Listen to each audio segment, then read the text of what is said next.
Melhor preço e qualidade. Entregamos em toda Campo Grande. E o melhor, aceitamos todos os cartões. Cesta Básica Marinho. Temos planos especiais para aposentados e pensionistas. Se preferir, fazemos também na Promissória. Cesta Básica Marinho. Fone 99177-8860. Repetindo, 99177-8860. Cesta Básica Marinho. Grupo BSL Facilities, terceirizando os serviços que mais te dão dor de cabeça. Asseio e conservação de ambientes, limpeza em caixas d'água, jardinagem, motorista, hidráulica, elétrica, entre outros. Profissionais treinados e capacitados. Contrato em terceirização de serviços para a sua empresa. Grupo BSL Facilities, facilitando sua vida e deixando você se preocupar com o que realmente importa, seu tempo e sua família. Entre em contato e agende já o seu orçamento pelo telefone e WhatsApp 67 99170 8130. Grupo BSL Facilities, priorizamos serviços, valorizamos pessoas. Bom dia, com alegria. Nova 106 FM. Estamos de volta com a melhor programação do seu rádio. Nova 106 FM. Nova 106 FM. Informa a hora certa. Fique bem informado. Acesse nova106news.com.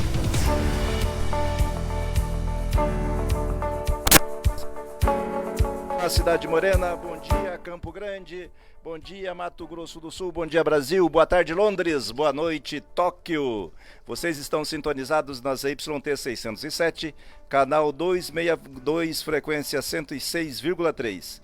Estamos transmitindo dos estúdios da Nova 106 FM, a Rua Ponta Porão 73, Vila Palmira Grande, Santo Amaro, Campo Grande, Mato Grosso do Sul. Bom dia, vereador Betinho. Bom dia, meu amigo Mariano, aos ouvintes da Nova FM 106. É um prazer enorme estar com você nessa manhã aqui para a gente compartilhar um pouco da nossa história, falar um pouquinho aí de como foi essa caminhada até o Legislativo. Ô, vereador, eu costumo dizer que nessa fase da entrevista a gente conta uma história de sucesso. Que as pessoas costumam, tem um provérbio popular, alguma coisa que diz que é o seguinte: as pessoas veem as pingas que a gente bebe, não os tombos que a gente leva. E eu sei que para você chegar a vereador, terceiro mandato, tem toda uma trajetória de construção, de renúncia, de trabalho, de foco, de determinação. Muitas vezes a família fica meio que de lado, porque a gente se dedica demais. Mas vamos começar do início dessa história. Você é natural de Campo Grande? Não, Mariano, eu sou paranaense, né? Sou Paranaense. de Autônia, Paraná. É uma cidadezinha pequenininha, sabe aquela cidade que numa placa tá "Seja bem-vindo", do outro lado, "Boa viagem".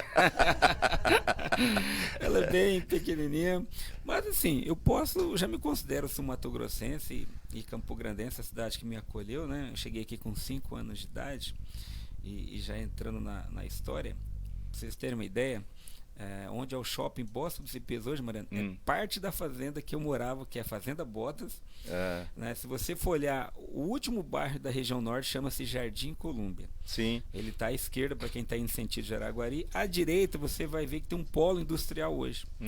Aquilo, não tinha nada daquilo, era só mato, né? Então, pouco povoado, o bairro Nova Lima. O Colúmbia, então, nem se fala, né? Até porque era da fazenda, da dona Geracina, que era a dona da fazenda que nós morávamos. E aí ela loteou aquela parte, nós já chegamos, já era bairro. E na fazenda, meu querido, começou-se uma trajetória que algumas crianças não vivenciaram, né? Por exemplo, eu com 7 para 8 anos de idade, eu acordava 4h30 da manhã, e aí vem o porquê do Betinho, né? Meu nome é Roberto Santana Samba, mas nem eu sei mais quem que é Roberto, só Betinho pra cá. Mas Betinho porque 4h30 da manhã, com 8 aninhos de idade, eu escutava o velho sussurrando nas minhas orelhinhas pequenininhas aqui: "Acorda, Betinho, tá na hora de tirar leite", né? E eu sou filho mais velho, sou eu mais 2 irmãos, mas os outros eram pequenos. E aí sobrou pra mim, né? Ter que ajudar o velho na lida lá. E a gente tirava leite junto, e quando dava o horário, 6 horas, 6 e pouquinho, já lavava as mãos, tomava um copo de leite com mandioca e subia para o Nova Lima, no Lino Vilachá, para estudar. Foi a sua primeira escola, o Lino Vilachá? O Lino Vilachá. Agora você imagina, você sair da fazenda, 6 quilômetros de a pé, e tem meninos que reclamam hoje, né, que tem vale transporte gratuito, o ônibus para na frente quase, e a gente andava 6 quilômetros de a pé. Aí você me pergunta, Betinho, quantos assaltos você teve na primeira série andando 6 quilômetros de a pé, 365 dias do ano? Nenhuma falta. Né? Eu nunca repeti nenhum ano na escola, mas assim, uma coisa eu aprendi com meus pais, né? O valor do trabalho, da dedicação e do estudo, porque eles não puderam estudar e logicamente você sabe o contexto, a geração, né, antes da minha, né, foi uma geração mais desafiadora, né? Não teve muitas perspectivas, era mais o trabalho mesmo. E aí meu pai e minha mãe sempre diziam, filho, estuda, porque um dia isso vai fazer diferença na tua vida. Então, estou falando de coisa de mais de 35 anos atrás, então me emociona porque parece que eu estou vendo meu pai e minha mãe falando, filho, estuda, porque um dia isso vai fazer diferença na tua vida. Né? Mas eu digo para os meus filhos e continuo repetindo que a gente entre os 15 e os 25 anos, a gente decida como vai viver nos 40. Mas que educação, o saber é a única coisa que não nos tira. Nem sob tortura, nem sequestro, nada nos tira o conhecimento. Conhecimento é uma propriedade, essa é uma propriedade privada que você pode transferir, você pode compartilhar, mas ninguém toma de você. Então a educação de fato é tudo. E é tão forte isso, né? Porque eu tenho meus 2 irmãos, para você ter uma ideia. Nós fomos criados na periferia, Nova Lima nessa época, né? Depois da fazenda a gente mudou para Nova Lima. Era um dos bairros mais violentos dessa época. Tanto é que, pra você ver, o Nova Lima hoje é uma grande potência, né? Tá ficando o crescimento da região norte, né? Aliás, a cidade está se desenvolvendo muito por lá. Então o que acontece? Mas até hoje, quando fala que mora em Nova Lima, ainda carrega aquela marca negativa, aquele estereótipo. Nova Lima é terra meio complicada, naquele corredor ali, né? Não é bom morar por lá. Mas graças a Deus já mudou essa imagem bastante. Ainda tem, mas bem de leve. Mas nessa época não. Realmente, quando você falava que morava em Nova Lima, você tinha um bullying naturalmente, né? E meus irmãos, um advogado, né? O do meio, o doutor Alessandro, e graças a Deus, um advogado bem sucedido. E o meu irmão caçula, o Samuel, ele formou direito também, mas ele é bombeiro, é concursado e agora passou também, finaliza dezembro agora para ser oficial do Corpo de Bombeiro. Então, ou seja, todos nós fomos criados de família muito simples, mas graças a Deus, né, nós entendemos desde cedo a importância, conforme você bem disse, do conhecimento, do estudo. A nossa base familiar, ela foi muito forte, né? Nossos pais, eu tenho a felicidade de tê-los conosco ainda, né? Meu pai e minha mãe, né? São trabalhadores, trabalham até o dia de hoje, né? Então, ou seja, nós tivemos ensinamentos muito fortes nesse sentido de você ser dedicado, de você ter propósito na vida, de você não se entregar no primeiro desafio que você enfrentar, que a vida é assim mesmo, né? Nós vamos estar sempre sendo movidos por um desafio ou outro, mas feliz é aquele que não desiste, né? Que segue até o final da caminhada. Aquele que persevera. Exatamente, né? Eu me vejo muito naquele filme, você deve ter assistido, da Era do Gelo. Né? Aquele esquilinho. Olha, para mim, Mariano, não tem um exemplo maior de... Acho que aquilo simboliza muito brasileiro, na verdade, né? Que é ali, que toma um tombo aqui. Quando você está perto do seu objetivo, dá errado, você tem que voltar e estaca zero de novo. Então, o filme Era do Gelo nos ensina a ser persistente, né? Pra você ver, criação de um brasileiro também, né? Então, isso prova pra gente que o brasileiro também sabe fazer coisas boas e muito inteligente. Tem dúvida. Aliás, tem um pensamento muito forte no Brasil que é de depreciar a condição do brasileiro. Mas o brasileiro é um povo fantástico, inteligente, está espalhado pelo mundo, contribui com a ciência, com as artes, com a aviação. Fomos nós que inventamos o avião. Né? Então tem muitas coisas que o Brasil já construiu para a história da humanidade. Mas, Betinho, então a tua infância, a tua adolescência, a tua juventude foi toda passada no Nova Lima? Exato, até cerca ali de 18, 20 anos, né? Uns 25, na verdade isso mesmo. Depois da fazenda, eu saí da fazenda, interessante essa pergunta. Eu saí da fazenda, nós tínhamos em torno de, eu tinha 12 para 13 anos. Aí, até uma das questões, né? Porque meu pai depois foi trabalhar numa chácara, e aí isso que eu falo, né? Mãe é mãe, né? Ela falou, não, mas as crianças não precisam, não tem condições, porque ficavam na casa, o meu irmão, ele ficou um tempo morando, né, na casa de um amigo ali em Nova Lima. E eu morei um tempo com meu pai, com os patrões do meu pai. Aí eles foram embora, o Espírito Santo queria me levar, né? Aí minha mãe não deixou, né? E aí ela, com esse instinto protetor que sua mãe tem mesmo, né? Falou, não, nós vamos mudar para Nova Lima. Daí tinha uma casinha que meu pai, nós tínhamos já no terreno. E ficamos lá até ele... tinha uma casa na frente, estava alugada, e uma casa do fundo a gente morava, né? E aí até esses dias, no Dia dos Pais, a gente estava reunido, eu e meus irmãos, a gente começou a lembrar, né, dessas histórias que nós passamos, a dificuldade que foi. Porque você ficar na casa dos outros não é a nossa casa, né? Não é o nosso seio familiar, você não tem a mesma privacidade, por mais que era tratado com muito carinho, tinha as coisas ali boas, né? Mas nunca é, né? O colo do pai e da mãe, não é a mesma coisa dos irmãos. Então a gente passou a nossa praticamente juventude ali dentro do Nova Lima. E como é que surgiu a Telemes na sua vida, Betinho? Eu sei que lá começou a sua... Não sei se foi lá que começou a sua militância, mas foi lá com certeza que começou o despertar político da sua militância, né? Como que surgiu o Betinho motivacional, o Betinho motivação? Como é que foi isso? Outra parte interessante, né? E aqui eu respeito aqueles que não acreditam, né? Mas eu sou muito ligado à fé e sabe, Mariano, Deus ele traça um caminho para cada um de nós. Eu acredito muito nisso. Logicamente você precisa se apropriar disso, né? E eu fiz isso. Desde pequeno, né? Eu sou cristão, né? Eu sou criado num lar cristão, os meus pais são evangélicos. E eu recebia, quando ia na igreja, profecias, né? As pessoas, missionários, os pregadores iam e sempre se dirigiam a mim: olha, Deus tem um projeto maravilhoso na tua vida, Deus vai te levantar, né? E vai te colocar no meio dos príncipes. Mas eu não imaginava o que é isso, né? O que é estar no meio dos príncipes. Você é um pastor? Imaginava também que é uma grande autoridade eclesiástica, né? E uma grande honra também. Mas até então eu não conseguia dissociar uma coisa da outra, né? Eu até achava que era mais inclinado ao lado eclesiástico. Mas o tempo foi passando e com 11 anos de idade meu pai já me trazia no Nova Lima. Ele tinha aquela bicicleta Caloi 10, que ainda é aquele guidãozinho entortado, invertido. Começou no Jardim Colômbia, um pastor via que a gente tinha facilidade ali, né? Gostava de estar, ele percebeu essa liderança. Aí falou: olha, eu vou colocar você para o culto dos adolescentes. Só como eu sou ruim para cantar, né? Se eu cantar aqui todo mundo vai embora. O pastor, o que ele fez? Separou três adolescentes. Eu, Sidney e o Wagner. Então o Wagner tinha uma voz muito boa, ele cantava os hinos da harpa, né? Que o assembleano é a metodologia do culto, né? Aí o Sidney fazia a leitura oficial do culto, e aí eu já dirigi, né? Pra você ver, eu já estava sendo preparado sem saber.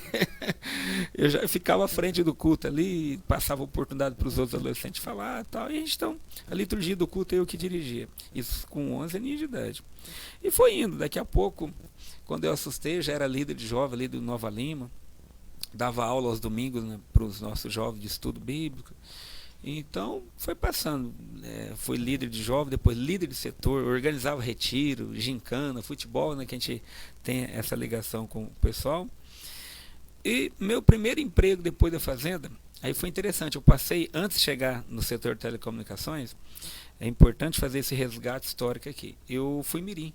Né? E então, poxa, a Corporação dos Patrulheiros Mirim, ela foi um divisor na minha vida também. Porque lá, os ensinamentos que nós aprendemos, né? Eu ainda sou da época da datilografia, Mariana. Eu fiz curso de datilografia. Tanto é que hoje eu digito sem olhar para você ver. Você pega essa geração de hoje, muito fica catando milho, né? Porque na época de fazer prova, a professora tampava todas as teclas. Se você não soubesse ali, você não fazia nada, né? Ficava tinha que digitar olhando para o texto exatamente. E aí, quando chegou a máquina elétrica, poxa, eu senti o cara da máquina elétrica, né? Então a gente passou por todas essas questões, os ensinos que foram ali ofertados. O treinamento que a Guarda Mirim dá é fantástico. Muito bom. E a questão de disciplina, né? Poxa, a gente ficava ali, cantava o hino nacional, em forma, entrava cada um para a sua sala. Então, assim, você aprende a ser patriota mesmo, a amar a sua nação e respeito ao próximo, né? E de lá eu fui no Compre da Ceará com a Mato Grosso, quando inaugurou aquele mercado. Né? Em 97 lá estava o Betinho empacotando compra. Eu trabalhei como empacotador e a Mirim, você sabe, ele vai até os 18, né? Então, como eu já comecei atrasado, fiquei um ano só. Eu fiz 16 para 17, que é a formação, formei, e fiquei 17 aos 18. E de lá eu fui para a Distribuidora Brasil de Medicamentos. Então, sem entender. De lá fiquei ligada à Rede São Bento, né, que tinha. Eu trabalhava na distribuidora. Fiquei ali uns 2 anos e pouco. Fui me aventurar com futebol também, que era um sonho nosso, ser jogador, mas já era com 20, 21 anos. Mas eu fui para não carregar aquele sentimento. Poxa, hoje eu vejo um jogador, né, meus filhos gostam muito de futebol até, puxou essa genética, os dois são canhotos. Eu não tenho esse sentimento, não, eu poderia ser um jogador. Não era esse o propósito que Deus tinha. Você pelo menos tentou. Eu fui, né, justamente, todo mundo fala, não, mas você já está com 21. Eu falei, não, mas eu vou, e surgiu uma oportunidade, eu vou. Fui, realmente já não tinha mais, eu jogava bem e tudo, mas não era com o mercado da bola, que já tinha passado o tempo, né? São raros os casos onde acontece de ter oportunidade. E vim, retornei a Campo Grande novamente, trabalhei numa empresa que ela era de prestação de serviço, limpeza e conservação, assumi a supervisão. Fiquei ali um tempo, depois fui para o setor da segurança do trabalho. Fiquei 1 ano na Cebival, né, que era daquele grupo que tinha segurança. E de lá que eu fui parar em telecomunicações. Um amigo nosso viu, precisou de um técnico de segurança do trabalho, que é uma das minhas formações. E de lá eu fui para telecomunicações, me deram essa oportunidade. E ali começou, interessante, você falando, ali aflorou a questão política. Por mais que eu trabalhava sem essa pretensão, mas eu cuidava da parte de saúde, de segurança do trabalho, de aproximadamente 3.000, 3.500. Chegou até 4.000 trabalhadores. Então, todas as pessoas que entravam na empresa, elas fazem o exame médico, vão para um treinamento que geralmente fica em torno de 30 dias. E o primeiro dia, geralmente é comigo, que a gente fala que é a parte de integração. Então ali eu falava sobre as normas, né, de segurança, de saúde, e sobrava um tempinho, eu fazia uma palestra motivacional, que era uma das coisas que eu já fazia alguns anos atrás, é um diferencial, né, que a gente tem, onde a gente conta a nossa história de vida, e o brasileiro gosta disso, né, quando ele vê alguém que estava lá embaixo, que conseguiu ascender, então se identifica muito, isso gera uma empatia muito grande entre as pessoas. E eu comecei a fazer esse motivacional lá para todo mundo que entrou. Então você imagina, 3.500 pessoas, né, aquelas pessoas ali conhecendo você mais de perto, conhecendo a sua história, a sua essência. Então, querendo ou não, foi ficando uma marca, né? O Betinho. Tanto é que as pesquisas apareciam, quando aparecia meu nome, é o Betinho do Brasil Telecom, né? A pessoa falava, mas esse aí é o Betinho do Brasil Telecom. Não, se for nesse cara eu boto, né? Isso lá em época eleitoral. Então foi bacana que a gente foi construindo isso realmente com muito cuidado, até de uma forma despretensiosa. E eu entrei em 2006 em telecomunicações. 3 anos depois, 2009, né, para 2010, eu estava numa viagem em Curitiba com a minha esposa, nem filho eu tinha ainda. Eu peguei, né, e falei para ela, quando chegar a campanha de 2010 eu vou ser candidato. Eu acho que eu estou entendendo o que Deus quer para mim. Ela estava em férias em Curitiba, na casa do tio dela. Falei, mas acho que esse cara não está batendo bem da bola, não. Eu acordei de manhã e comecei a escrever alguns projetos, algumas coisas que eu achava interessante, que era pertinente, né? A gente, naquele cargo que concorreu primeiro, foi deputado estadual. E Mariano, para minha surpresa, primeira eleição nossa, disputando, né? Com o apoio do Telecomunicações, eu tive 1.814 votos para deputado estadual. Na primeira, já de cara. Só Campo Grande foi 1.682, um pouquinho no interior. Aí falou, opa, o pessoal, peraí, chamou a atenção do partido, que na época, né, era o PRB, né, Partido Republicano Brasileiro, que hoje só é Republicanos. Quem me deu essa oportunidade, eu sou muito grato, Mariana, às pessoas. Foi o ex-deputado estadual Reginaldo Ferreira, né, que ele foi eleito na época até dentro do MDB, mas depois ele coordenou o Partido Republicanos aqui no Mato Grosso do Sul, foi dirigente partidário estadual durante um bom tempo, e foi que abriu as portas, né? E eu tenho essa foto registrada com ele, que ele foi lá no setor, ele ouviu falar do meu nome e foi lá. Foi atrás, foi te buscar. Foi um amigo meu do RH, quando eu falei para ele que queria ser candidato, falou, cara, você tem que pegar um partido pequeno, né? Eu falei, não, legal, só que eu não sei ninguém, realmente não tinha ninguém. Ele falou, não, ó, eu faço faculdade com um amigo e ele conhece um cara que vai indicar. Eu falei, vai falar nada, sabe que negócio de falar? O cara falou só por falar, né? No outro dia ele falou, chegou assim na minha sala e falou, ó, falei com meu amigo lá, ele vai pedir pro cara te ligar, e acho que é Reginaldo. Eu falei, pô, que bom. Beleza, não é que o cara ligou, né? Flávio, o nome dele. Você deve até conhecê-lo. E aí esse Flávio pegou, me orientou, falou, se eu fosse você, busca um partido, tem essa pessoa, Reginaldo. Eu já falei de você, ele vai te ligar. Ele ligou, marcou, foi lá. Quando o cara viu aquela imensidão de gente, o povo, o carinho que tinha por mim, né, o dirigente partidário. Falou, achei a mina de falou, ouro. eu acho que achei um cara aqui. E, cara, ele me deu a juventude do partido, né, o PRB na época, né? Falou, tô procurando um presidente para dar posse aqui para coordenar a municipal da juventude. Falei, bacana, você já tem o nome, né? Ele falou, já. Falei, fiquei assim, né? Falou, tá na minha frente. Eu falei, olha só. Eu fiquei assim, né? Paralisado, né? Por mais que era uma coisa simples, mas, poxa, é uma tarefa importante. É uma tarefa importante você começar a militar a juventude do partido, né? E aí ele me levou para dar uma palestra dentro da Câmara. Mariana, onde é o plenarinho hoje, foi minha primeira palestra ali dentro, né? E aí ele me chamou, ó, esse aqui, ele vai estar assumindo a juventude e tal, e ele tem um trabalho de palestra, ele vai estar falando com vocês hoje aí, dando uma palestra. Eu tenho essas fotos, estava fazendo resgate histórico esses dias, né? Foi muito legal. Só um instantinho, são 7 horas e 41 minutos, estou conversando aqui com o vereador Betinho, como que é mesmo o nome? Roberto Santana dos Santos. Roberto Santana, vereador, terceiro mandato pelo Republicanos, partido antigo PRB, ele foi eleito. Mas eu dei esse break, vereador, para dizer que todo mundo acha que toda a história de sucesso, ela começa já no sucesso. Não tem toda a dedicação. Você não falou aqui das dificuldades que passou, mas você levantava às 4 horas para tirar leite aos 8 anos de idade, caminhava 6 quilômetros, 365 dias para estudar, não faltou nenhum dia de aula. Isso é foco, isso é determinação, isso é família, isso é orientação, e tudo isso é que forma um cidadão. Não estou dizendo que pessoas que não tenham essa experiência não possam ter sucesso, claro que pode, mas as pessoas, e principalmente na política, as pessoas acreditam que político trabalha pouco e ganha muito.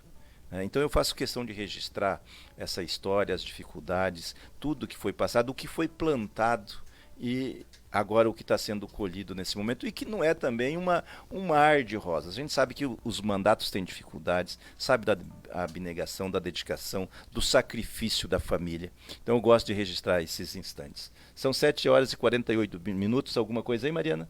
Sim, temos aqui Jaqueline Prieto, parabéns, vereador. Tem, no YouTube alguns não aparecem nomes, então assim, o próximo é Desvendando o Desconhecido. Um abraço para Jaqueline Prieto aí também. Nobre vereador Betinho, bom dia a todos. Débora Cortes, bom dia, vereador. Desvendando o Desconhecido mandou vários smiles. Um abraço. Cristiane Procópio, bom dia. José Firmino, vereador Betinho, vereador mais atuante de Campo Grande. Essas são algumas das participações aqui no YouTube, por onde está sendo acompanhada a nossa entrevista, vereador. Um abraço a todos os ouvintes aí, gratidão pelo carinho. Lembrando que quem nos acompanha pelo YouTube, Instagram, TikTok ou pelo Facebook, que vocês podiam nos seguir aí, né? Só clicar no YouTube, clica no sininho que todo dia vai ter uma entrevista para vocês. Mas vamos lá, vereador, você fez uma disputa de deputado estadual, 1.800 votos. 1.800 votos. 1.800 votos. Aí... Claro, já a vida política, já começa uma outra preparação para a próxima eleição. Imediatamente terminou a eleição, começou a outra ou não? Então, aí que passa interessante, né? Vira o potencial e aí falou, olha, você com essa votação, como 90% foi dentro de Campo Grande, você tem a possibilidade de se tornar vereador, que é o primeiro degrau da política, né? Falei, bacana, então intensifiquei o trabalho. Aí eu comecei já a trabalhar realmente mais com foco. O que me prendia, que eu tinha uma jornada de 8 horas por dia, então me tomava todo o tempo. Como que eu fazia política? No final de semana, eu dava as palestras motivacionais nas escolas, nas faculdades, me chamavam, nas empresas. E quando era um horário comercial, é isso que eu falo, né? Ninguém chega no topo sozinho.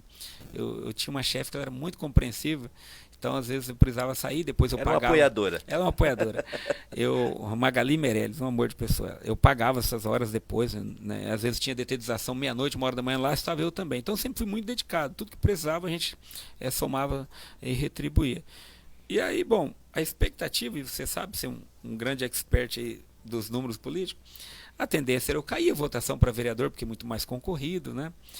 E para minha surpresa, minha primeira eleição de vereador, ao invés de cair, eu fui para 2.400 votos, né? Eu subi e fiquei como segundo suplente. E quem ficou na minha frente na época, né, foi o Saci, e eu fiquei ali como segundo suplente. E, bom, gerou uma expectativa, 2.400 votos, segundo suplente. Mas ninguém me dava oportunidade. Eu continuei lá em telecomunicações. Falei, poxa, eu vejo tanta gente que tem 300, 400 votos, pega um espaço político bom para fazer política e ninguém me dá ouvido com 2.400 votos, né? Mas é o que eu falo, os planos de Deus é diferente da gente, né? Na minha cabeça, eu com 2.400 votos, e de fato eu tinha condição de estar dentro de um espaço melhor e ganhar um pouco mais, né? Eu ganhava R$1.800 na Brasil Telecom, então, poxa, e aí ficava limitado, né? Você queria ser mais atuante, fazer mais trabalho social, mas as limitações financeiras também me impediam. Nessa época eu já tinha um filhinho de 2 aninhos de idade. E também não sobrava tempo. Então, minha motivação mais era... Eu falei, poxa, eu queria ganhar nem que eu ganhasse meus R$1.800, mas que eu tivesse mais tempo fazendo política. Daí eu vou conseguir... Poder se dedicar com mais... Isso, para ter mais projeção na próxima até. E foi passando o tempo ali, continuei em telecomunicações, continuei ampliando minhas bases, trabalhando sempre o social, a igreja e fazendo as minhas palestras motivacionais. E você sabe, né, na história é assim, tem os fatos que acontecem no meio do caminho. 30 de abril de 2015 a chave gira. Foi quando o vereador até então, que era suplente, né, ele se envolveu em situações polêmicas e precisou ser... ele foi, na verdade, ele teve que renunciar. Até porque se ele não renuncia, quando ele foi cassado, lá na frente ele foi cassado. Eu não ia se tornar vereador, porque você sabe que ia ter retotalização dos votos. Como foi 3 outros vereadores foram cassados e aí chegou em outra chapa. Mas como ele renunciou, quando aconteceu da cassação, não mexeu mais nos votos. Então, por isso que eu continuei vereador. 30 de abril de 2015, aí eu realmente assumo o parlamento, com um desafio enorme, porque você sabe, foi um dos períodos mais críticos da história política de Campo Grande, né? Foi quando se cassou um prefeito dessa cidade, em 116 anos nunca tinha se cassado, né? Entrou para a história de uma forma muito negativa o cenário político naquela época. Então o embate entre a Câmara e o Poder Executivo foi muito forte. Embora não participei, eu entrei pós tudo isso, mas os olhos da população, não, todo mundo que estava ali... O rescaldo sobrou. Recaiu em quem estava. E, poxa, um desafio enorme, nunca fui assessor de ninguém. Você imagina um cara sair que cuidava de 3.500 pessoas, com 2 dias, né, eu fiquei sabendo dia 28, tive 2 dias para organizar minha vida, documento, pedir demissão. Já tinha terno? Não, agora eu vou te contar do terno. Quando eu fiquei sabendo, né, mediante as situações que ia ter renúncia, eu lembrei de uma profecia. Esse pastor, ele morreu. Ele falou assim, olha... Ele falou 1 ano e meio antes, no culto que eu estava. Falou assim, eu vejo você com terno cinza, uma gravata vermelha, acessando uns documentos. Deus tem uma cadeira para você nessa cidade, meu filho. Mariano, mas foi com tanta força aquilo. A gente sente, né, quando é algo que não é movido simplesmente num desejo humano. E eu falei, amém, né? E eu sei que ele era um homem que tinha muita credibilidade. E realmente, passado 1 ano e meio, eu lembrei da profecia. E com 2 dias antes eu fiz um ato de fé também. Eu não tinha dinheiro para comprar um terno. Aí o menino que já sempre me ajudou, né, o Rodrigo Piva, que médico veterinário, foi até presidente do Conselho de Medicina Veterinária, um cara que foi o primeiro a acreditar nesse sonho nosso, que está conosco também. Eu peguei o cartão dele e falei, cara, eu vou fazer um ato de fé. Eu fui lá no Natal e comprei, igual a profecia, o terno cinza, gravata vermelha, até o sapato, mas não tinha nada. Rapaz... E aí, né, você sabe como que é a mídia, né? No dia 28, eu vejo cedo... Essa história é interessante o povo saber. Eu também, além de técnico de segurança do trabalho, eu sou assistente social, né? E fiz pós-graduação na Federal em Gestão Pública e Teologia pela Igreja. No dia 28 de abril, era o meu primeiro dia de estágio do ano 2015. Eu fazia estágio em telecomunicação e serviço social. Cara, meu primeiro dia de estágio era um velório. Você imagina você sair, né, ele faleceu e eu tive que ir junto com a assistente social para dar suporte com a família. E era o dia que eu ia ficar sabendo, né? Eu já tinha comprado e meu irmão, falei, mano... Não era oficial ainda. Não, só tava... Só era o zoom. Mas eu já tinha lá, falei, bom, vai renunciar, né? E aí solta um veículo de comunicação, solta em letras garrafais enormes assim. Vereador tal disse que não vai renunciar ao mandato. Eu falei, meu Deus do céu, eu estava pensando como que eu ia fazer pagar o terno, né? Aí meu irmão, advogado, Sérgio, me ligou, falei pra você, cara, o cara não vai renunciar. Falei, mano, pelo amor de Deus, tem muitos boatos, vai pra Câmara, porque lá que é a informação. E eu tava indo pro velório. Quando eu tô chegando na Euler de Azevedo, bem naquela rotatóriazinha ali, meu telefone toca, meu irmão. Mano, renunciou. Eu falei pra você, rapaz, que só Deus sabe o medo que eu tava, né? Então é legal esses bastidores, são coisas que eu geralmente não costumo falar, mas é legal as pessoas saberem a adrenalina que foi pra gente chegar aonde a gente está hoje. E lá, da imprensa ligando, cara, muda, né? Porque eu não estava acostumado com essas coisas. Imagina o clamor que foi, né? De um assistente social no primeiro dia de estágio vira autoridade. Não, foi interessante que eu falo, ó, de assistente social, de estagiário, cara, eu me tornei vereador. E aí cheguei era um sindicato, né? Me trouxeram rapidamente, que a mídia tá me ligando para mim lá. Eu não tinha nenhum carro para me levar, de um cara, um advogado, tava de um Corolla, falou, hoje eu vou chegar num nível bacana, me levou lá para a Câmara, tal, que eu tinha que pegar a relação de documentos, né? O presidente da época queria conversar com a gente para explicar como seria a metodologia. Então foi algo assim que mexeu muito, né? Minha vida mudou muito em 2 dias, né? Porque eu nunca tinha sido assessor, não é aquele cara que vem sendo preparado, não, eu não tive isso, eu tive que aprender realmente no dia a dia, na prática ali, e graças a Deus, Deus nos cercou de pessoas boas, né, pra gente fazer essa caminhada aí. São 7h50, estamos conversando com o vereador Roberto Santana, isso? Agora acertei. Isso. Roberto Santana, o popular vereador Betinho, que é uma figura muito simples, muito interessante da Câmara de Vereadores. Mas, vereador, chegando lá, a gente tem uma expectativa de quando chegar na Câmara que nós vamos revolucionar, que vamos aumentar toda a capacidade.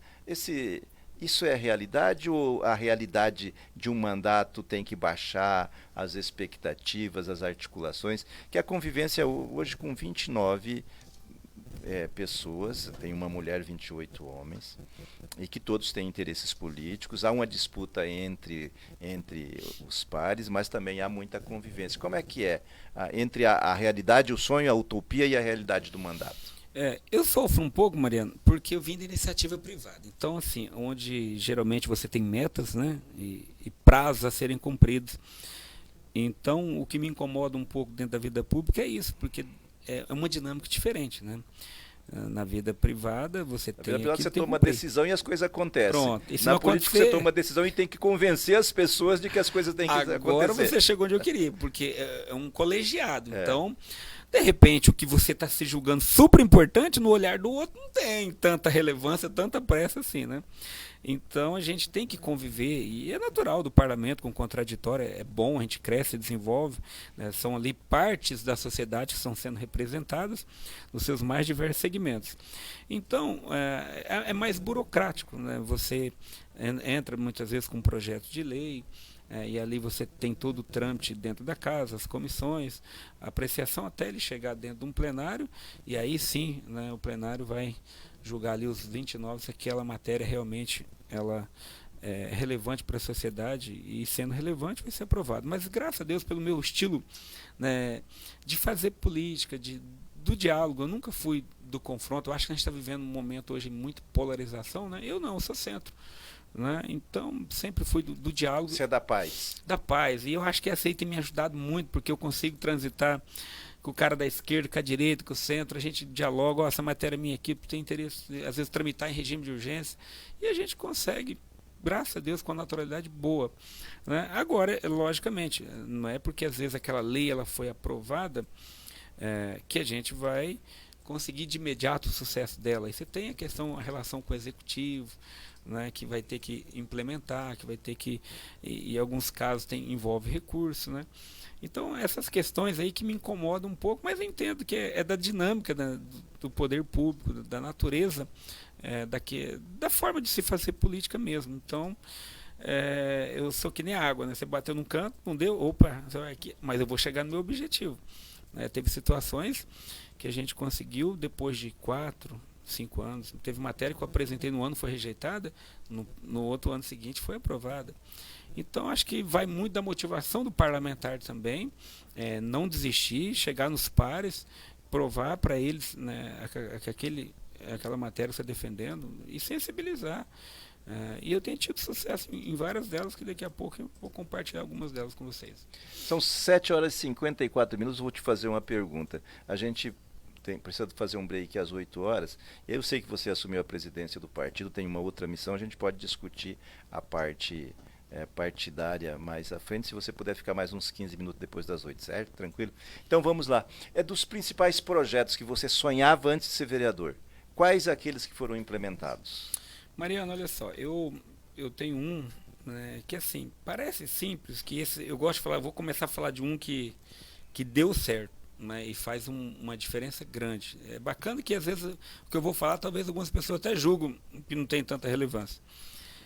Eu sou doador de sangue e de medula óssea, né, então dou sangue regularmente no Hemosul, enfim, nos bancos de sangue, onde faz a captação. E aí, eu tinha em torno de uns 2 meses de mandato, eu fui fazer uma doação de sangue ali no Hemosul, e ali conversando, tive a felicidade, quem foi fazer a captação do meu sangue lá era um amigo. Aí eu, cara, você aqui, tudo bom? Oh, parabéns, você assumiu ainda, tinha recém assumido. Falou, obrigado. Falou, que legal a sua ação, vejo que você tem uma atuação em defender essa pauta, doação de sangue, né? Falei, sim, a gente sabe da importância que é, né? E tô ali, daí tinha uma enfermeira brava, né? Bravo com aquelas políticas, que não é muito de... Imagina, né? Quase não acontece isso, né? Aí ele chegou no ouvido e falou, aquele ali é vereador, viu? Ela ficou meio assim. Né? Falei, mas tudo bem, tô na cambada de bandido. Ela falou assim, brava, ela tava bem brava. Aí eu terminei de doar o sangue, tranquilo, né? E ainda tinha um cartãozinho de visita meu com meu nome. Eu cheguei nela, dei um bom dia pra ela, falei, olha, esse aqui é o meu cartão, eu assumi recentemente, se tiver alguma coisa que a gente puder fazer, me coloque à sua disposição. Falou, é? Então tá bom, eu vou te passar uma demanda. Eu falei, por favor. Falei, olha, por que você não faz uma lei que quem for doador de sangue de medula óssea para ter isenção dos concursos públicos municipal? Falei, olha, eu vou olhar, se não tiver, eu vou propor isso com certeza. Vou olhar no nosso setor jurídico, lá na Câmara, eu vou dar uma olhada se não tem já proposto. Mas me dá teu contato. E ela passou tal. Foi a primeira coisa que eu fiz na segunda-feira quando cheguei no gabinete. Cheguei lá, eu vi que não tinha, entrei já com a proposta, já protocolamos o projeto. E aí eu surpreendi ela. Quando foi aprovado, eu mandei fazer uma capinha muito bonita do projeto. Eu fui sozinho lá, bati palma, mandei chamar ela. Tá, aqui que está a enfermeira feliz? Sim, ela está hoje. Tá. Posso falar com ela? Daí esperei que ela estava atendendo, ela veio. Aí eu falei, olha, aquela sua sugestão hoje está aqui, ó, se tornou uma lei. Mariana, essa mulher olhou assim, ela ficou tão emocionada quando ela abriu o que ela viu. Ou seja, a sugestão dela, que com certeza ela deve ter sugerido para outros, acho que era por isso que ela estava brava e ninguém deu ouvido para ela, realmente estava ali aprovada uma lei em 2015 para quem é doador de sangue e medula óssea, isenção dos concursos públicos municipal. Mas Betinho, dê um exemplo prático dessa lei. Eu tenho uma amiga que trabalhou em telecomunicações, que ela era atendente, hoje ela é concursada em 2 períodos por conta dessa lei. Na época ela não tinha dinheiro para fazer o concurso, lembrou que ela era doadora, entrou com o pedido de isenção, foi deferido, fez o concurso, passou, e inclusive está na diretoria da ACP hoje. É uma pessoa assim que a Betinho, onde eu for eu vou falar dessa lei, pelo benefício, né, que é você ajudar a salvar a vida, e também ajudou ela, mudou a vida dela, né, por completo. Então eu fiquei muito feliz, porque a gente vê que todo ano, né, há um apelo muito grande essa questão de doação de sangue, e a gente incentiva, né, e temos essa lei também para incentivar a sociedade. Como que é? A lei é o seguinte, se eu sou doador de sangue, de medula, precisa ser dos 2 ou só de um? Tanto faz, se você de sangue você tem que ser doador regular, né? Que o homem é 4 meses, né? Agora, uma vez que você for doador, tiver cadastrado naquele de medula óssea que tem lá uma carteirinha, também é válido. Aí você consegue. Aí quando for ter um concurso, tem lá um link já que fala, né? Aí a pessoa entra com o deferimento, eles vão checar se ele for. Preenche o formulário, eles verificando o cadastro, se tiver tudo ok, ele vai ser deferido e não vai pagar para fazer concurso. E tem muita gente que deixa de fazer concurso porque não tem 80, 100 reais para pagar isso. Ainda isso mais quando cai, né, Mariana, num período fim de mês ainda, que não está fácil para ninguém. E foi justamente o caso dela, era 100 reais na época, a inscrição. Ela falou, poxa, isso aqui mudou minha vida, Betinho. Então onde ela vai, ela divulga, ela fala. Você vê, uma coisa que aparentemente parece ser simples, mas ela tem um efeito muito positivo na sociedade, né? Ah, com certeza. 7h58, Mariana? Vamos aqui, continuando com as participações no YouTube. Vamos ver onde eu parei. Parei na Valéria, né? Valéria, bom dia meu vereador. Ariane Oliveira, bom dia, vereador. Mandato de excelência, palestras, shows. José Firmino de novo. Vereador Betinho, pessoal do Leão tá mandando um grande abraço, é isso? Um abraço à Praça do Leão. São as meninas, eu chamo das Betinetes. Praça do Leão. Abraço para você. Também tem aqui a Jennifer Rodrigues, Grupo Ariane. Mandou palminhas também. Um abraço a Jennifer Ariane. E Zeneide, Grupo Ariane. É algum grupo de apoiadores aqui, vereador. A Zeneide, gente boa. Zeneide e a Gisele também, falando aqui que o Grupo Ariane está aqui online também. Valéria, vereador, amigo do povo, mandato com excelência. Luciana Rezende, parabéns, seu trabalho é maravilhoso. Daniele Guedes, bom dia, que linda história de superação, vereador. Luciana Rezende, tenho muito orgulho. Essas são as participações até agora aqui no YouTube do 106 News. Poxa, obrigado. 8 horas, vamos faturar, Mariana? Vamos para a gente volta em seguida para falar da missão como presidente do Republicanos aqui no município de Campo Grande. Daqui a pouco a gente volta com mais músicas aqui na Nova 106 FM. Bom dia, bom dia, bom dia 106. A sua melhor manhã é aqui. Bom dia 106. Esta é a sua ZYT 607. Canal 292. Rádio Nova Atalaia 106.3. Campo Grande, Mato Grosso do Sul. A mais ouvida da região. Nova Atalaia 106. De segunda a sexta-feira, às 7 da manhã tem 106 News. 106 News. Notícias com respeito e credibilidade. Informações na dose certa. É só aqui, na sua Nova 106 FM. E aí, tá andando por aí sem carteira de habilitação?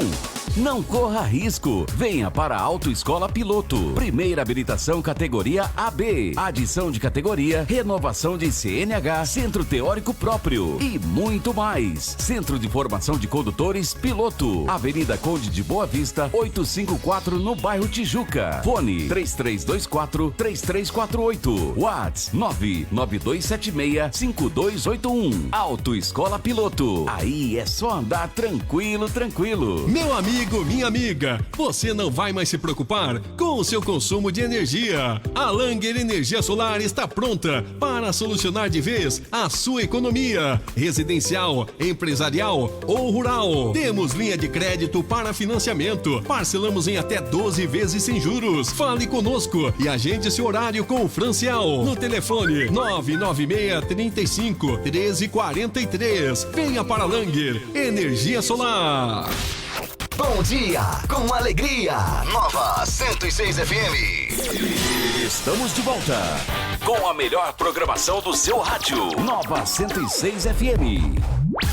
Nova 106 FM. Informa a hora certa. 8h03.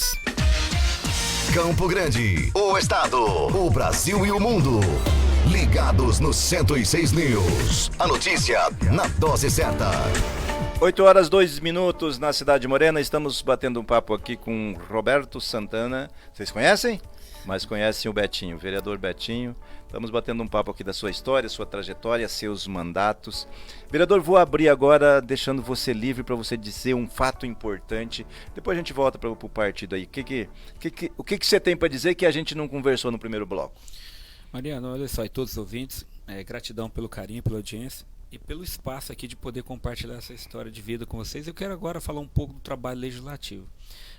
Eu sou presidente da Comissão de Finanças e Orçamento dentro da Câmara Municipal de Campo Grande.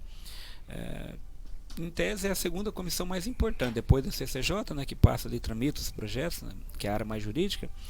A Comissão de Orçamento e Finanças, ela abarca grande parte dos projetos que passam dentro daquela casa. E aí, todos sabem do momento crítico que nós enfrentamos de pandemia. 2021, 2022 foi um momento crítico, muitas vidas se perderam. E eu era o relator do orçamento. Você imagina, nessa época, você relatar mais de 4 bilhões de reais, né, que estava estimado o orçamento de Campo Grande na época. Bom, e você tinha um quadro onde o pós-pandemia, você saindo ali do pós-pandemia, né, já estava mais equilibrado, você tinha o diagnóstico do que foi a pandemia. Então, durante a pandemia, perderam-se muitas vidas, né, muitas empresas fecharam, alguns setores, né, foram duramente afetados, comércio, eventos, e nisso muita gente perdeu os seus empregos. E eu gosto de destacar isso porque as pessoas precisam entender a natureza do poder legislativo. Né? Se confunde muito com o executivo. Às vezes você chega no bairro, o cara tá bravo com você sem saber que nem é prerrogativo. O asfalto não veio. Como que eu vou fazer? Né? Olha, eu posso lutar para pôr no orçamento, correr atrás do deputado, conseguir emenda. Beleza, papel legislativo, fazer uma aprovação. Mas dizer que eu vou fazer, mentira. E aí, agora, cabe ao legislador, foi onde eu fui discutir, na época até o ex-prefeito Marquinhos Trade, que estava na prefeitura, e junto com a equipe técnica de finanças, e foi um debate sério, porque nós precisávamos, você tem lá um mesmo orçamento, mas com várias outras situações a serem resolvidas. Da onde que vai tirar, para onde contemplar que realmente vai ser benéfico para a população. E nós fizemos discussão que pós-pandemia, duas áreas iam ter que ter investimentos mais significativos. A área da assistência social e da saúde. Saúde porque você imagina, Mariana, tem famílias que perderam praticamente todos os seus membros. Teve gente que ficou com comportamento suicida, depressivo, ansiedade. Né? Pós-pandemia, essas doenças aí, a depressão, elas... As doenças emocionais, psíquicas, elas cresceram muito. E uma outra é a fome. Não tem como negligenciar um pai de família que a empresa fechou, o cara ficou desempregado, ou a família, né, o provedor morreu. E eu conheço alguns, lamentavelmente, pessoas perto. Eu não perdi nenhum ente querido da família, mas eu perdi pessoas próximas, gente de igreja, gente de trabalhos da prefeitura, eu conheci alguns. Então foi um período crítico. E ali eu sentei com a equipe técnica, com o relator, e falei, olha, nós precisamos aumentar recursos da saúde e assistência social. E aí nós chegamos na discussão de aumentar o FEMIS, que é o Fundo Municipal de Investimento Social, que contempla as emendas dos vereadores. Então nós tínhamos na época, antes da aprovação, 180 mil, passou para 300 mil. Qual que é o lado bom disso? Esse recurso, 50% vai para a saúde e os outros 50% se destina para a área social. Que vai para onde? Para o terceiro setor. Então, o terceiro setor, muita gente não morreu de fome, como até hoje, e principalmente no período de pandemia, porque eles são atendidos. Vai lá na ONG, você tem um alimento, né? A criança que fica no contraturno. Então, eles têm um trabalho de grande relevância, é um braço do poder público muito forte. Então, eu fiquei muito feliz que a gente conseguiu essa aprovação. Né? Hoje, as emendas atuais é 300 mil e a gente pode ajudar bastante ONGs aí. Então, isso marcou muito, né, como assistente social, como alguém, que a minha proposta quando assumi na Câmara, qual que seria, quando alguém olhar para o mandato do Betinho, que diagnóstico ele vai ter? É o cara que luta contra a desigualdade social, é o cara que luta pelos fortalecimentos dos vínculos familiares. Então, eu legislo muito dentro dessas questões. E também não poderia deixar de falar das emendas impositivas, que é algo histórico, né, que outros parlamentares tentaram e até então não teve sucesso. Mas como eu te disse, o momento, essa questão de eu saber dialogar, conversar, eu enquanto relator do orçamento, a gente discutiu com o executivo e implementamos as emendas impositivas. Né? Hoje nós temos aí R$200 mil disponível, sendo 50% também obrigatoriamente pela Constituição tem que ser para a área da saúde, então 100 mil, e os outros 100 mil é estrutural, você tem a liberdade de estar indicando.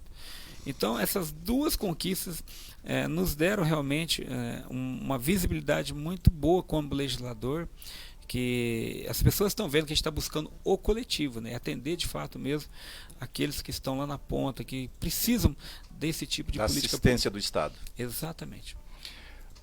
8h07. Vereador, vamos falar agora da nova missão que você assumiu esse ano no Republicanos. Você assumiu a presidência de um diretório véspera de eleição. Tem duas grandes tarefas. A disputa do Executivo é uma disputa que vai passar por você, mas é um outro setor. Mas como é que um vereador constrói uma chapa de vereadores? Aí tem um detalhe interessante também, né? A gente assumiu aí a 2 de julho, né? Então um desafio enorme de montar uma chapa, e tem alguns desafios eleitorais também, porque antes você tinha uma chapa com 44 nomes, agora a legislação até 30. Pontos positivos. Você vai ser uma eleição ano que vem com menores candidatos, com menos candidatos, vamos dizer assim. Na outra, 2020, foi 700 e poucos. Dessa eu acredito que uns 500, 450, 500 nomes. Então, até porque alguns partidos vão ter que se fundir, alguns estão federando. E essa própria diminuição de 14, imagina, 10 partidos menos 14, já são 140, só numa leva, né? Uhum. Então, eu acredito que vai ter uns 200 candidatos a menos. Então, vai ser uma eleição mais qualificada. E dentro desse aspecto, o Republicanos ele é um partido de centro, direita, conservador. O que eu tenho feito? A gente tem dialogado com pessoas que conectam essas pautas, né? Obviamente, lógico, nós não vamos fazer acepção de ninguém, Mas é interessante quando a pessoa vai para um partido, ela entender qual que é o manifesto daquele partido, o que aquele partido defende. E a gente tem dialogado com pessoas que têm esse perfil e tem dado certo, Mariano, né? Nós já temos em mais da metade da chapa, porque mais do que montar uma chapa, nós queremos montar uma chapa com densidade eleitoral. Porque o nosso desafio, nós somos hoje 2 vereadores, né? Eu e o vereador Gilmar da Cruz, do Republicanos. Nós queremos fazer de 3 a 4. No melhor cenário faz 4, com essa diminuição de partido. Mas a gente sabe que é um desafio muito grande, que depende de toda uma chapa, está toda ela muito bem estruturada. Mas hoje eu consigo ver com grande tranquilidade o Republicanos, assim, obviamente trabalhando do jeito que a gente está buscando, com possibilidade de fazer uma cadeira a mais. E preferencialmente, né, que seja uma mulher.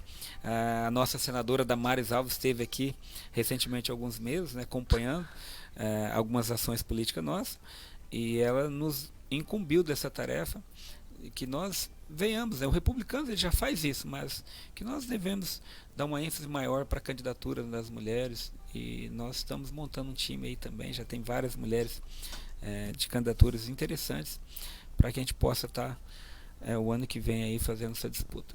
E o majoritário, o vereador, como é que está o debate? Caminha para um apoio para a atual prefeita? Tem outra possibilidade? Como é que é? Olha, Mariano, hoje nós não aprofundamos muito ainda, porque a prefeita ela assumiu também recentemente, né? Até estive conversando com o secretário de governo dela recentemente. Eles vão nos procurar, o Republicanos, porque o Republicanos hoje é a 6ª maior bancada do Brasil, né? Nós temos aí 41 deputados federais. É um partido a nível nacional. O tempo de televisão é cobiçadíssimo. Exatamente, né? Então, obviamente que enquanto aqui eu represento o município, né, e o deputado Antônio Vaz é o dirigente estadual, mas a gente tem uma relação muito boa, a gente senta, dialoga, para que lá na frente, eu acho que essa discussão vai acabar sendo lá para frente. Por quê? Aqui nós apoiamos a prefeita, né? A gente faz parte da base aqui do Executivo Municipal. O Republicanos, né, a nível estadual, também é da base do governo do estado. Então eu acho que é um debate que nós temos que primeiramente fazer o quê? Eu, no meu caso aqui, vamos falar de Campo Grande, administrar, fazer um bom mandato. Jamais a gente vai fazer uma oposição para criar situações para prejudicar o andamento das ações para a cidade. Eu acho que isso é um tipo de política, sabe, que eu não consigo me ver dentro desse cenário. Então a gente tem um grande relacionamento bom, tanto com o Executivo Municipal, como com o governo do estado. Logicamente que nós vamos ouvir todos, né? Na política, e você sabe bem disso, a gente precisa dialogar com os segmentos, ver qual é que realmente vai ter uma boa proposta para que o Republicanos possa ter suporte nessa chapa e possa ter condições de realmente fazer esses 3, 4 vereadores que nós almejamos crescer aqui na capital. Então, no momento, a gente está dialogando com todos, ouvindo, para que lá na frente a gente possa ter uma decisão mais sábia, madura e consistente para tomar. Está aguardando o momento certo. Exatamente. 8h12 em Campo Grande, Mato Grosso do Sul. Vereador, eu quero iniciar agradecendo a gentileza da sua participação, esse tempo que passamos já quase 1 hora de conversa, e quero deixar aberto o nosso microfone para a sua despedida, e se tiver alguma coisa que eu não abordei, que você precisa comunicar para a população, para os seus amigos, para os seus eleitores, algum fato importante no mandato, fica à vontade para dizer. Rapidamente, 2, né, somos autor da lei também, que incentiva a questão da prática de defesa pessoal para as mulheres. Aprovou, o prefeito Adriano Lopes, quero agradecer, sancionou, e agora nós vamos na luta de fazer implementar, porque a gente sabe que aqui tem um alto índice de feminicídio, né, contra as mulheres, lamentavelmente. Então a prevenção é justamente a defesa pessoal, não é para incentivar a violência. Já teve casos, Mariano, que a mulher, se ela soubesse o mínimo de defesa pessoal, ela conseguia salvar a vida dela e dos filhos. Às vezes o cara está bêbado, não está com tanta agilidade, né? Então são técnicas. Então a gente já tem dialogando aí e está caminhando para dar certo, para a gente implementar. E uma outra luta que estamos fazendo há mais de 5 anos é a Lei 13935 de 2019, que é uma lei federal, que nós levamos esse debate à nossa bancada, estava 20 anos parado no Congresso, foi aprovado, e agora a gente quer a implementação dessa lei, né? O Fundeb, que é o Fundo que financia a Educação Básica, já prevê recursos para a contratação de psicólogos e assistente social. Estamos dialogando com o Executivo, está uma proposta aí, tem uma reunião essa semana, porque tem um concurso, né, que vigente aberto para professores, para ver se a gente já consegue inserir dentro desse concurso essa possibilidade de abrir para que eles possam fazer parte, né, o psicólogo e assistente social. Então está vendo juridicamente se há caminho para isso. Devemos ter uma reunião com os 3 secretários aí de finanças, né, de gestão e também de educação, para que a gente possa tentar avançar nessa pauta. Se é a defesa de ter cada escola ter uma psicóloga e uma assistente social, é isso? Exatamente. Que cada local de trabalho não tem? Hoje não temos. Hoje só tem um projeto chamado Valorizando a Vida, que aí quando acontece uma questão que é analisada uma criança com comportamento ali depressivo, né, ou vítima de algum tipo de violência, abuso sexual, aí encaminha-se o pessoal. Mas a proposta da lei é ter dentro da escola, é fazer parte da grade de ensino, é ter ali um psicólogo e um assistente social para fazer um acompanhamento diário. Isso, preventivo até. In loco, né? In loco, exatamente. Então estamos nessa luta aí. Essa é uma luta já desde o primeiro mandato, né? Essa já vem... é uma luta profissional da assistência social. Eu confesso que essa aí é a que mais me incomoda hoje, né? Porque a gente vê o cenário, olha o pós-pandemia, olha o tanto de gente que ficou com esse comportamento, né? E a gente sabe que o fenômeno hoje também da interação de rede social mudou muito, as pessoas pararam de conversar mais pessoalmente, de olhar no olho, as brincadeiras das crianças mudaram muito, então fica muito tecnológico, e aí isso acaba trazendo, né, algumas questões emocionais afloradas também. Então, mais do que nunca, olha a questão dos ataques nas escolas, ou seja, a gente tem todas as condições para a gente já colocar em prática essa lei para cuidar da saúde emocional das nossas crianças e adolescentes. 8h15, vereador. Muito obrigado pela sua assessoria, obrigado pela disposição do seu tempo. E a gente está aqui à disposição, sempre que tiver notícias do mandato, alguma ação, só encaminhar. Mariana, tem mais alguma coisa? Tem ainda mais os últimos recadinhos aqui. Cadê? Maria Solange, bom dia, vereadora. Aqui é a filha da dona Eri, da Grupo Ariane, estamos com você. Jaqueline Prieto, vereador de Milhões. Mainara Lopes, Grupo Ariane, parabéns pelo trabalho. Essas foram as últimas mensagens aqui no YouTube para você, vereador. Gratidão aí a todos que estão ouvindo, né? Gratidão, Mariana e nosso amigo Mariano. Obrigado por nos proporcionar a oportunidade de dividir, né, um pouco da nossa história aqui com você e também com aqueles que acompanham aqui a Nova FM 106. Me coloco também à disposição, né, o mandato da sociedade e daquilo que pudermos fazer, pode contar com este vereador aqui. Um forte abraço a todos, um bom dia. Obrigado, 8h16, nós voltamos amanhã com quem, Mariana? Surpresa. Surpresa. Até amanhã é surpresa até para mim, que eu estava trabalhando no Festival de Bonito, não organizei a agenda. Estava de férias em Bonito. Amanhã me parece que é o vereador William Maxud, se não me falha a memória. Amanhã é quinta-feira. Mas, de qualquer forma, amanhã a gente tem uma entrevista aqui no 106 News. Obrigado, vereador. Vamos agradecendo a todos vocês. A gente volta amanhã. Fiquem com Deus, porque conosco ele já está. Um abraço. Bom dia, 106. Mais um clássico. 106. Segue o